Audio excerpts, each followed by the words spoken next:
Okay, this stump is about 15 by 25-ish wide that you can see. Of course, the underground part is much larger. You'll notice that there's a sidewalk here, um, and most people are just looking at the front of the stump where you're cutting it with the blade, but you've got to keep in mind that sidewalk is back there, so you can't actually chip it if you're not paying attention. So you've got to move and look and move and look. Um, that's usually the only time with a remoted machine that you'll have to do that, but you just can't see under it. And it's going to take a chunk out of the sidewalk, and it's really not good for the machine either. So at any rate, we'll go through this. I usually walk around them first, just to see if I can feel any roots, but if you look at the shape of the stump, you can see which way the roots go out. Of course, when you're cutting it, you can kind of feel it and see it at the same time too, but if you walk around the stump to begin with, you'll get an idea which way the roots are going, because they'll stick up. You can feel them as you're walking around them. People that are mowing the lawns, people that own them, they'll know when they're walking over them and stuff, when they do it, but they don't always remember when you're there. So it's best to just go ahead and just walk around the thing and see what you can feel with your own feet. I would say about half of these things are going to have a mound around them, maybe even more. There's a few cedars and stuff that grow straight up and down without much of a mound, but even those, once they get large, will have, push the dirt up around them. And you end up doing a stump that's like 15 by 25 like this. You end up with like a 4-foot to 5-foot diameter around it. This one ended up being a little bit bigger because it had a root running out. Slightly hollow or slightly soft in the middle. You just kind of have to slow down and go through it, take small bites.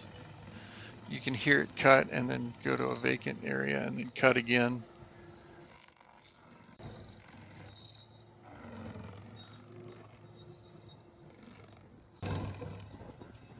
This particular one, there's a utility directly under it, but they're going to replace that utility. So he wanted me to go extra deep to make sure all those roots are gone. He wanted to replace a sewer line, if I remember correctly. But usually you can get up under these things, anywhere from 6 to 12 inches down. This guy wanted me to go just a little further than that, so he didn't have to deal with any roots at all while he was digging out that pipe. Of course, the soft dirt helped him out a little bit, did half his digging job for him. But he's going to have to dig up under that cement. I don't know how that'll go.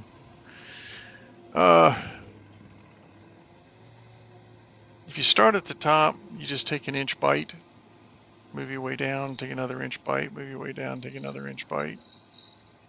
It's pretty monotonous, to be honest, but just watch the machine, watch what it's cutting, look for pieces of cement.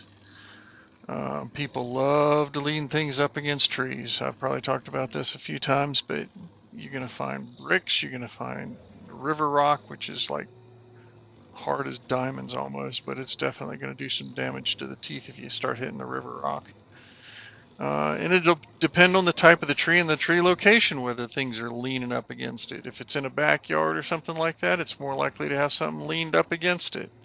Or if it's in a front yard, it's more likely to have a decorative brick thing around it. And you come and start grinding it, and you figure out 50 years ago somebody'd put a row of bricks around this thing, and it's 50 years of dirt and trash and whatever have covered them up, and they didn't even know they were there, but you find them with your machine and the teeth. And at any rate, you got to go in there and dig all those out by hand, because the machine's just gonna be torn up as you hit them. Red brick, they're about the softest, but you're still gonna do damage to the teeth. Finishing up here, pretty standard. Just push everything back in the hole, roll over it a few times.